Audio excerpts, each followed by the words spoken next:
Welcome back. Well, you know how much I love my Poppy, and he's got such a thick coat. I'm sure the cold weather doesn't bother him. He actually really likes it. He's fine right now, but not the case for other animals.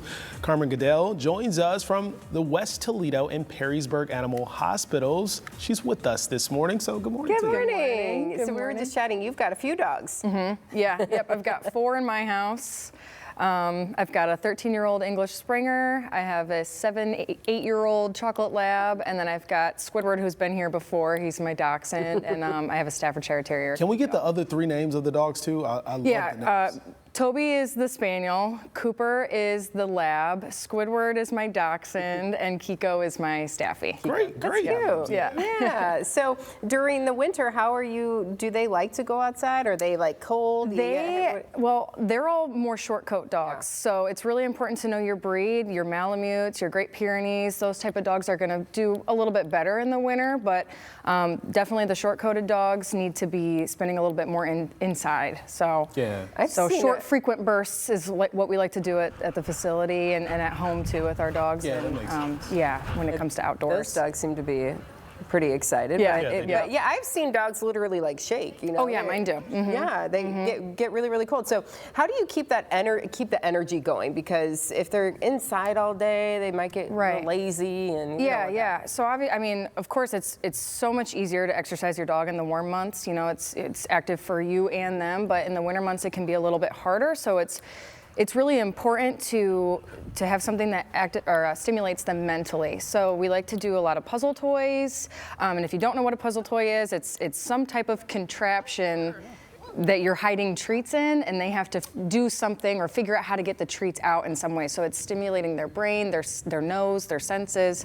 They really, really enjoy that. So they're not putting together jigsaw puzzles. Okay, they have to work for their food. Yes, and it kind of it activates something a little bit more primal in them. So we like to do it at our daycares, and I do it at home with my dogs. And it's probably fun watching it happen. Oh yeah, and I mean, you can find so many different ones. I think I have like 10 at home that are all different. Do you get them? Do you buy them online or something like that, or can you make them? Or local pet stores have them. Amazon makes a lot of them. There's some that they have to like kind of nose around and bat around, and there's some where they have to press a button, or there's some where they have to slide certain contraptions to get to the treats. So yeah, those are really fun things that we like to do. And to watch them do it. Yep. Yeah, it has to be a good time. So tell us, anything happening over at the hospital? Anything new? Yeah, we're super excited. We're going to be sponsoring the Hens and Hounds coming up this spring at the Mud Hens games. So we're going to have a table and some staff to come out and hang out with the other folks there. And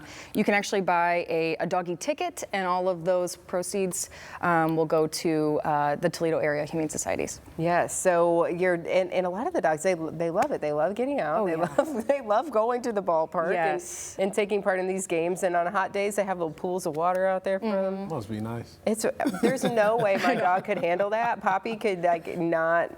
He would just be like super excited. He couldn't. But a lot of the dogs, you know, if they're well behaved and they love it. They're good citizens. Yeah. They're the best, right?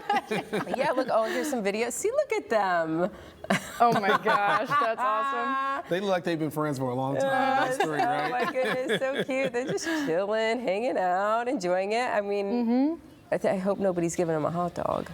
What did that guy? He got something. Yeah, I'm pretty sure there were a few hot dogs passed out. There's probably some hot dogs. So this is something that we can look forward to. As we know, opening day for the Mud Hens is coming up at the end of March. But yeah, there are a couple of those Hens and Hounds games throughout the season. Yeah, there are. I believe they do them on Tuesday. Nice. Yeah. So then you get a ticket for yourself, get a ticket for your dog, and as you said, that benefits the local shelters. And it's just so important to help support them because many of them we hear are just really inundated. You know, they've got a lot of animals coming in that they have to take care of. Yeah, the states of shelters right now are at capacity. And Camryn, for you, why is it so important that you all sponsor Hens and Hounds? We really, really value community, and it's I mean, just like we did with the wiener races and things like that, we just love, I mean, people love doing things with their dogs, and it's hard sometimes to find places that are dog friendly, so I think people really love to jump at any opportunity that they can go do something and bring their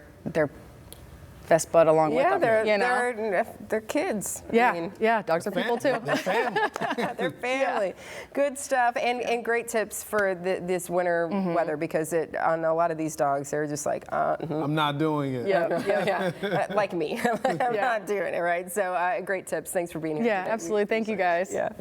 We'll be right back. Yeah, stay with us.